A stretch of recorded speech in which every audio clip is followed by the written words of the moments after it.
This feels like this could be incredibly one-sided, Tom. Carolina at Miami. I think Miami are favored by 2 touchdowns this week. Is this going to be such a one-sided boat race that it becomes unusable for fantasy? I don't think so. I think that the Dolphins, we saw it against the Broncos, even when they try to take the foot off the gas, they just absolutely annihilated the Broncos to the tune of 70 points. I don't think we can expect 70 points from him again. But I think when you look at Raheem Mostert this week, he has to be a chalky player because Jeff Wilson sounds like he's probably not coming off IR just yet.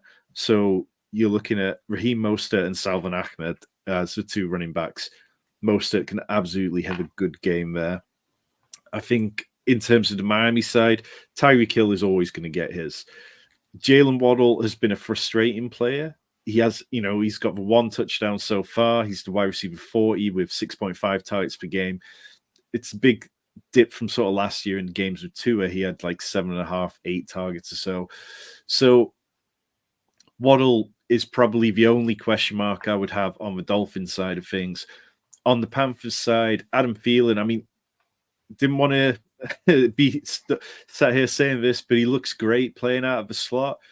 He's been consistently doing well, and at a certain point, you've got to stop fighting it, and he is the wide receiver 11 overall. I'm not a believer in the Miami pass defense. I think that they're a little overrated, and I think Adam Thielen can just get there in volume alone. He's not going to break any tackles. He's not going to escape from anyone, but he is just going to get there in a PPR set, and I wouldn't start him in a standard.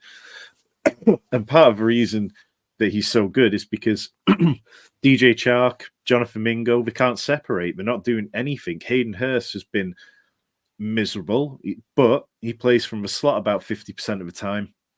And Miami have allowed the most fantasy points to tight ends in the slot. So at an absolute desperation play, I'd play Hayden Hurst. But yeah, this one's relatively cut and dry. I think, like you said, 14 points favorites, Miami, it could easily be more than that. Yeah, it feels like it starts, the obvious Miami players. I think Raheem Mostert is a top 8 running back this week. Adam Thielen, look, I talked about it in my Dynasty Rises and Fallers show on Monday. You've got to hold your nose and kind of plug him in. It's disgusting. It feels like it's a purely volume play, and he's adding very little in terms of kind of EPA on top of the receptions that he is bringing in.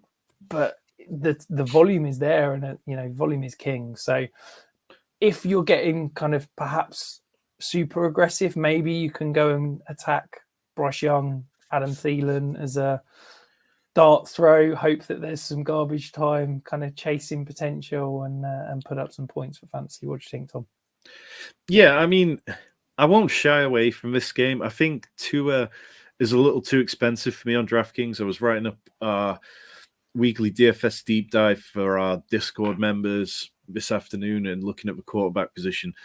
And Tua's 7,600 on a tricky quarterback slate. Second most expensive, as you can see on screen there. But we kind of need Tua to hit 25, 30 points for him to really pay off there.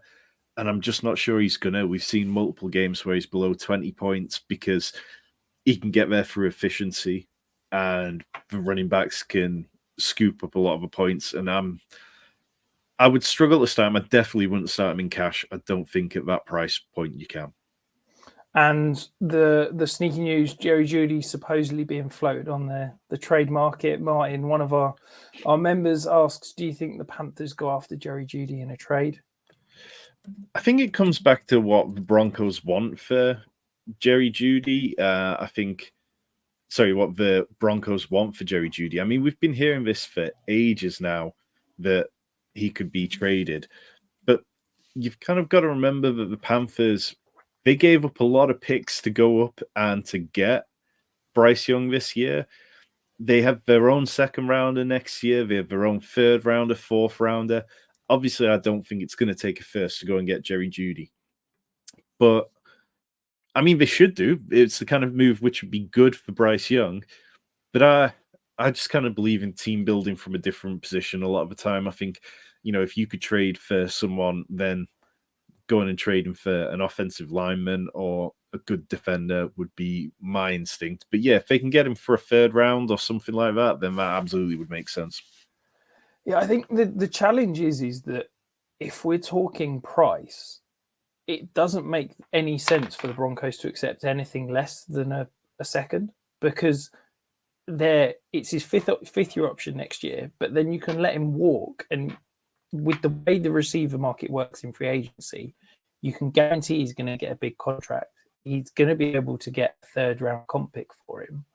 So the asking price is at least a second. And if you're the Panthers, you've already, as you said, they've not got a first. Do they really want to be giving up that second as well? That feels a lot to go all in when they've got holes all over the offensive line and the defense with potential issues. Yeah, just one last point on it. I think it's always tricky with the comp picks, though, because you look at the Broncos and you look at the Panthers. Both of them are going to be teams who have to be active in free agency over the next couple of years.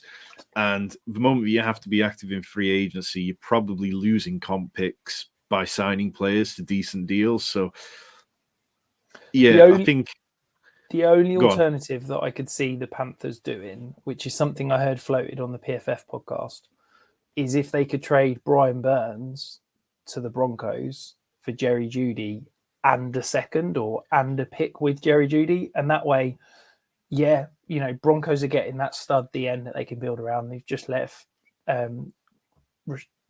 Gregory go.